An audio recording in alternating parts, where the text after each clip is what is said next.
अस्सलाम वालेकुम स्टूडेंट, आज हम डिस्कस करेंगे eigen vectors and eigen value. An eigen vectors of an n by n matrix A is non-zero vector x such that Ax is equal to lambda x. For some scalar lambda, a scalar lambda is called eigenvalue of A. If there is non-trivial solution x of Ax is equal to lambda x, such an x is called an eigenvector corresponding to lambda, और Ax is equal to lambda x. Ax हमारे पास क्या था? Transformation थी। अब देखें एगन vector और एगन value क्या है। An eigen vectors of n by n matrix, हमारे पास कोई n by n मैट्रिक्स है A, और हमें लीनियर ट्रांसफॉर्मेशन का पता है, हमें ट्रांसफॉर्मेशन का पता है। मैट्रिक्स ट्रांसफॉर्मेशन क्या होती है? T of X is equal to A X. ये जो ए एक्स है is equal to lambda X हो जाए, is equal to lambda X हो जाए for some scalar lambda, and a scalar lambda is called eigen value of A. ये जो lambda होगा उसको हम क्या कहते हैं? एगन वैल्यू। उस लैम्डा को हम क्या कहेंगे? एगन वैल्यू। क्या मतलब है? हम कोई वेक्टर लें, उस पर हम ट्रांसफॉर्मेशन अप्लाई करें, मैट्रिक्स ट्रांसफॉर्मेशन अप्लाई करें, तो कुछ रिजल्टेंट वेक्टर हमें मिलेगा। अगर जो रिजल्टेंट वेक्टर हमें मिले वो some scalar alpha into X हो जाए, यानी कि जो वेक्टर हमने यहाँ मल्टीप्लाई किया वही वेक्टर हमें मिले इंटू सम स्केलर, तो फिर हम इस वेक्टर x को कहेंगे कि ये जो x है ये आइगन वेक्टर है, ये आइगन वेक्टर है। और ये ज़रूरी नहीं है कि हर एक के साथ ही ऐसा हो।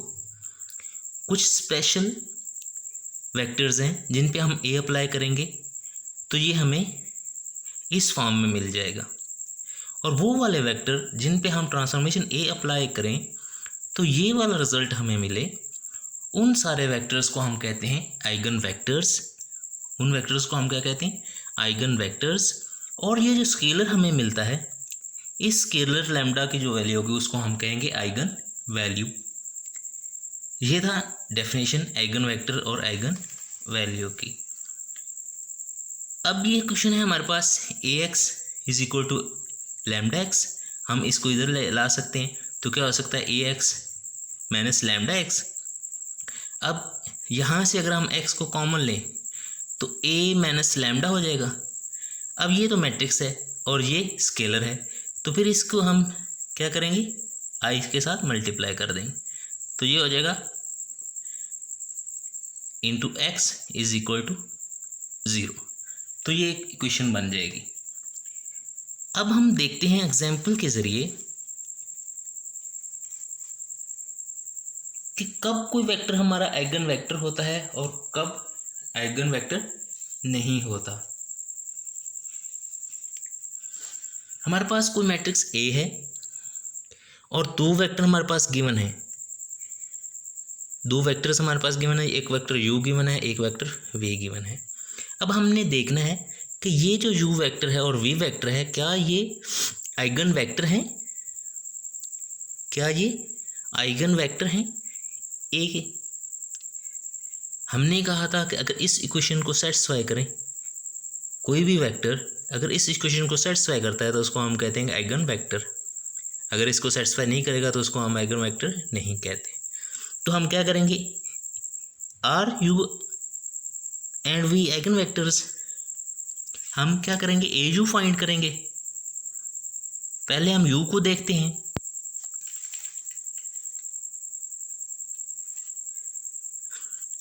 ए यू, ए हमारे पास मैट्रिक्स है, यू हमारे पास कोई वेक्टर है।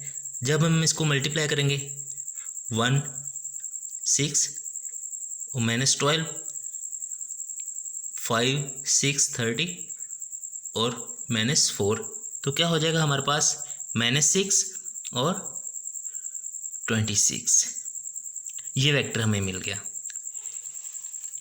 अब क्या इस वेक्टर को हम लिख सकते हैं सम स्केलर इंटू 6 माइनस 2, क्योंकि हमारा u 6 माइनस 2 है।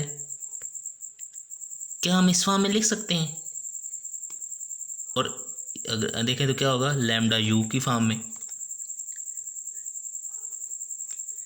इसको हम कभी भी ये चीज़ नहीं लिख सकते कि हम u लिखें, u के साथ कोई स्केलर लिखें तो हमारे पास ये चीज़ बन जाए।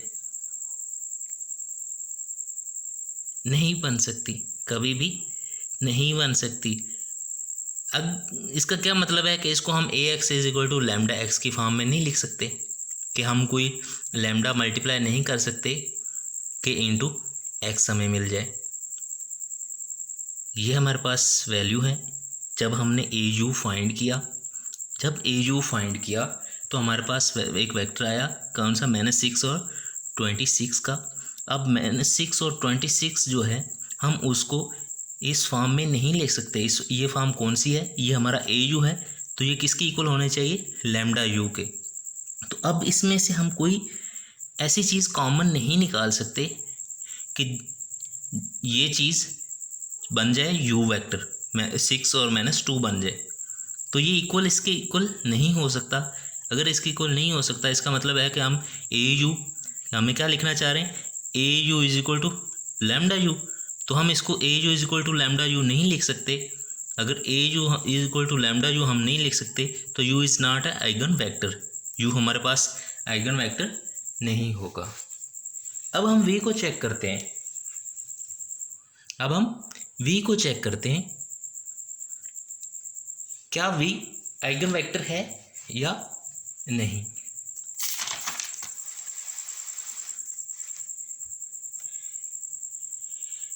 अब देखें, हमने a v फाइंड करना है और a v फाइंड करेंगे, क्या होना चाहिए, a v is equal to lambda v। अगर ये हमारे पास आइगन वेक्टर होगा तो इसको सेटिस्फाई करेगा। तो जब हमने a v लिखा तो ये हमारा a है, ये हमारा v है। जब हमने मल्टीप्लाई किया तो 4 और 2 आ गया हमारे पास, 4 और 2 आ गया। अब 4 और 2 को हम लिख सकते हैं 2 इंटू 2 और 1 लिख सकते हैं, और ये 2 और 1 लिख लिया। तो अब ये चीज़ हमारे पास v बन गई है और ये हमारे पास कोई लैम्डा है। तो अब हमने इसको लिख दिया a v is equal to lambda v। तो लैम्डा की वैल्यू यहाँ हमारे पास 2 है, तो ये इस इक्वेशन की फॉर्म में लिखा गया। अगर ये इस इक्वेशन की फॉर्म में लिखा गया, इसका मतलब क्या है कि v हमारे पास आइगन वेक्टर है, v हमारे पास आइगन वेक्टर है। दोबारा देखिए, कब हमारे पास कोई वेक्टर आइगन वेक्टर होगा, जब हम उसको x के साथ मल्टीप्लाई करें तो सम लैम्डा इंटू वो वेक्टर हम लिख सकें, is equal to some lambda into वो वेक्टर। जैसे हमारे पास v है, v को हम a के साथ मल्टीप्लाई करें और हम लिख सकें लैम्डा v की फॉर्म में।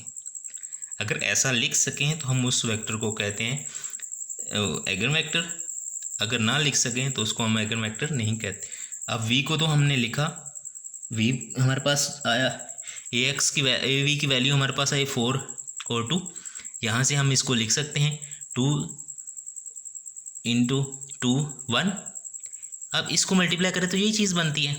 तो ये हमारे पास लैम्डा है, लैम्डा को स्केलर है तो इसको हमने लैम्डा कह दिया, और ये हमारे पास v है तो इसकी जगह हमने v लिख दिया। तो क्या होगा, is equal to lambda v। अगर इसको हमने लिख दिया a v is equal to lambda v, तो ये हमारा v क्या है, आइगन वेक्टर है। v हमारा क्या हो गया, आइगन वेक्टर। अब हम एक और एग्जांपल देखते हैं। पहले तो हमने चेक किया था कि वेक्टर थे हमारे पास 2 कि वो आइगन वेक्टर हैं या नहीं। एक u था, एक v। तो u हमारे पास आइगन वेक्टर था नहीं था, और v हमारे पास आइगन वेक्टर था। अब हमारे पास एक और क्वेश्चन आ सकता है, find the eigen values and eigen vectors of, हमारे पास को मैट्रिक्स गिवन है A 2 3 3 -6 का। अब इस मैट्रिक्स का हमने आइगन वैल्यू और आइगन वेक्टर्स फाइंड करने हैं। पहले हमारे गिवन थे वेक्टर, हमने उन्हें चेक करना था कि वो आइगन वेक्टर हैं या नहीं। अब हमारे पास मैट्रिक्स गिवन है और इस मैट्रिक्स से हमने आइगन वैल्यू और आइगन वेक्टर फाइंड करने हैं। तो कैसे फाइंड करेंगे? By definition we have, eigen vector की क्या डेफिनेशन है? A X is equal to lambda X. इसको हमने लिखा था इस फॉर्म में, तो इस फॉर्म में भी हम लिख सकते हैं।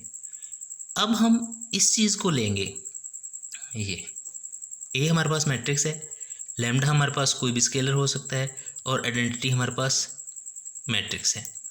तो ए माइनस लैम्डा आई क्या हो जाएगा? ए हमारे पास ये वैल्यू है, और लैम्डा को जब हम आइडेंटिटी के साथ मल्टीप्लाई करेंगे तो ये हो जाएगा। अब हमने इनको माइनस करना है। जब माइनस करेंगे 2 minus lambda, 3 minus 0 3, 3 minus 0 3, minus 6 और माइनस लैम्डा। अब हमने इसका डिटर्मिनेंट फाइंड करना है। जब इसका डिटर्मिनेंट फाइंड करेंगे, बेसिकली हम क्या करना चाह रहे हैं? हम लैम्डा की वैल्यू फाइंड करना चाह रहे हैं, हम आइगन वैल्यू फाइंड करना चाह रहे हैं। लैम्डा की जो वैल्यू होगी वो हमारी आइगन वैल्यू कहलाएंगी। अब हम इसका डिटर्मिनेंट फाइंड करना चाहते हैं। इसका डिटर्मिनेंट क्या हो जाएगा? 2 minus lambda 3, 3 minus 6 minus lambda is equal to 0। अब देखें, यहाँ से हम क्या लिखेंगे? इनको मल्टीप्लाई करेंगे और इसको माइनस इसको मल्टीप्लाई कर देंगे, तो क्या हो जाएगा? 2 minus lambda into minus 6 minus lambda और minus 3 into 3 minus 9 is equal to 0। अब मैंने इसको मल्टीप्लाई किया तो minus 12 minus 2 lambda plus 6 lambda plus lambda square minus 9 is equal to 0। मैंने इसको अरेंज किया तो lambda square plus 4 lambda minus 21 is equal to 0।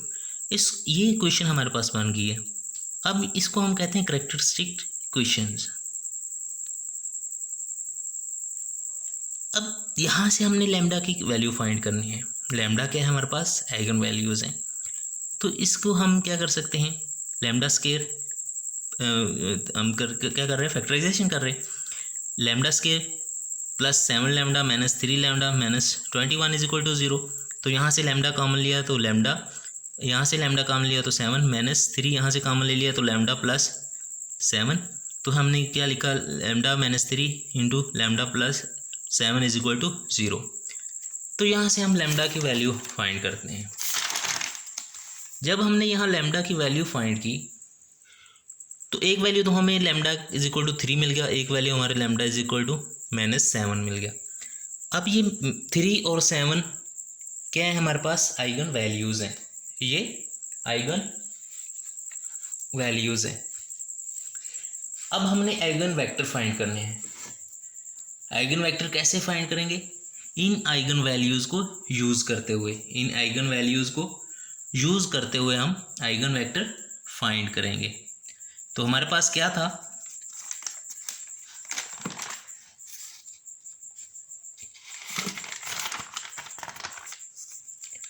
ये चीज़ थी इंटू एक्स।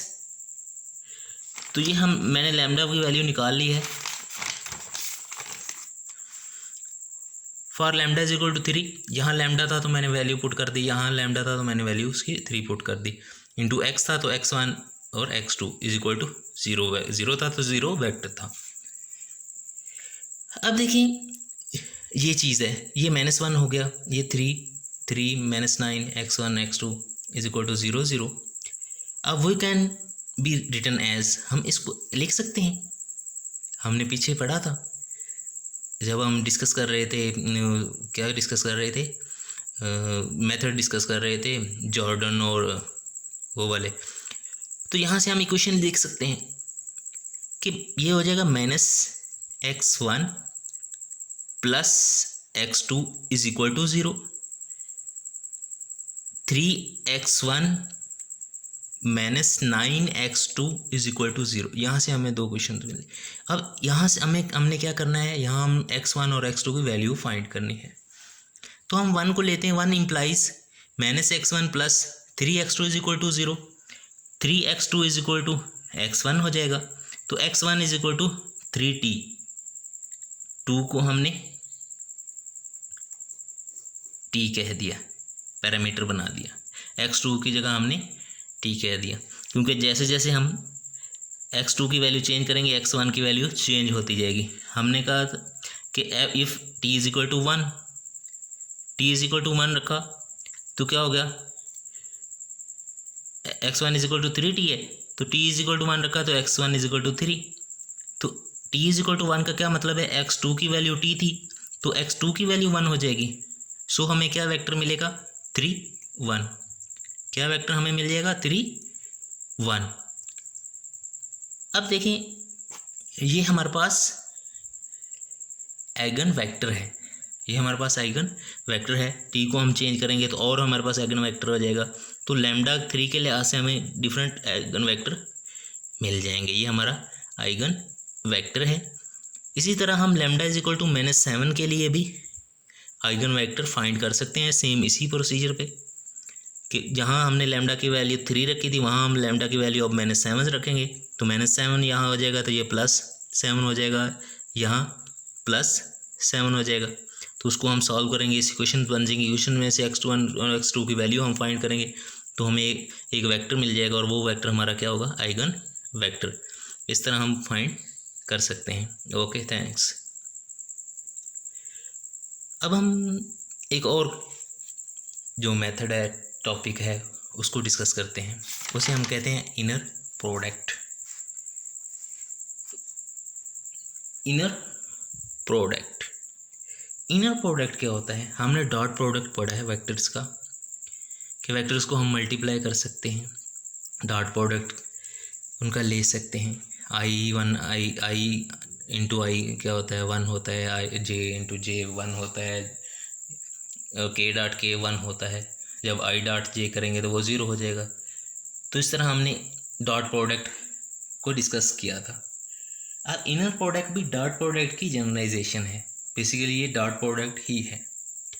तो इसमें हम क्या करते हैं, if u and v are vectors in Rn,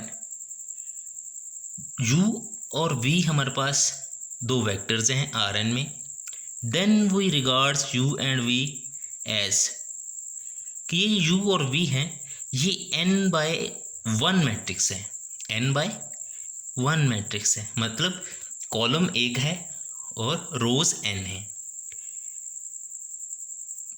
the transpose of u का ट्रांसपोज इज, जब u है n/1 तो इसका ट्रांसपोज लेंगे तो क्या होगा, 1/n हो जाएगा, मैट्रिक्स बन जाएगी। एंड द मैट्रिक्स प्रोडक्ट, फिर हम इनका प्रोडक्ट फाइंड करें, u transpose v is 1/1 matrix. u transpose हमारे पास एक मैट्रिक्स है, क्या है, 1/n, और v हमारे पास एक मैट्रिक्स है n/1। जब हम ये प्रोडक्ट फाइंड करेंगे u ट्रांसपोज v तो वो हो जाएगा 1/1, एक मैट्रिक्स मिल जाएगी, विच वी राइट है सिंगल रियल नंबर, वो एक सिंगल रियल नंबर होगा, तो हम उसको लिख सकते हैं विदाउट ब्रैकेट्स, रियल नंबर को हम विदाउट ब्रैकेट्स लिख सकते हैं। The number u transpose v is called inner product of u and v, तो वो जो नंबर होगा वो इनर प्रोडक्ट होगा u और v का। एग्जाम्पल देखते हैं, हमारे पास u है एक वेक्टर और मैट्रिक्स क्या हो गया, n/1, n रोज हैं और 1 कॉलम है। इसी तरह v है, n रोज हैं और 1 कॉलम है। Then inner product of u and v is, inner product of u और v क्या होगा, उसको हम रिटर्न कहते हैं, it is written as u dot v। u dot v क्या होगा, u का ट्रांसपोज लेंगे और v के साथ मल्टीप्लाई कर देंगे। जब हम u का ट्रांसपोज लेंगे तो क्या बन जाएगा, अब ये n कॉलम हो जाएंगे और 1 रो हो जाएगी। ये देखें 1 2 n कॉलम है और 1 रो है, इसको इसके साथ मल्टीप्लाई करेंगे तो क्या हो जाएगा, u1 v1 plus u2 v2 plus up to un vn। तो ये इसको हम क्या कहते हैं, इनर प्रोडक्ट। अब हम पर्टिकुलर एग्जाम्पल के जरिए देखते हैं इनर प्रोडक्ट को। एग्जाम्पल है compute u dot v and v dot u। u dot v भी हमने फाइंड करना है और v डॉट u भी फाइंड करना है। u हमारे पास है 2 - 5 - 1 और v हमारे पास है 3 2 - 3। तो u डॉट v क्या होगा, u ट्रांसपोज इंटू v। तो u ट्रांसपोज क्या हो जाएगा, ये जो चेंज हो जाएगा 2 - 5 और -1 और ये v, जब इनको मल्टीप्लाई करेंगे तो -1 आ जाएगा। अब v डॉट u क्या हो जाएगा, v का ट्रांसपोज इंटू u। v का ट्रांसपोज लेंगे तो ये चीज़ बन जाएगी और ये u है, इसको मल्टीप्लाई करेंगे तो हमारे पास -1 आ जाएगा। तो यहाँ से हमें क्या मिलता है कि u dot v is equal to v dot u। Inner product जो है वो क्या है, मैट्रिक्स का जो इनर प्रोडक्ट है वो कॉम्यूटेटिव है, कॉम्यूटेटिव है कि u डॉट v होता है v डॉट u के इक्वल। ओके, थैंक्स, अल्लाह।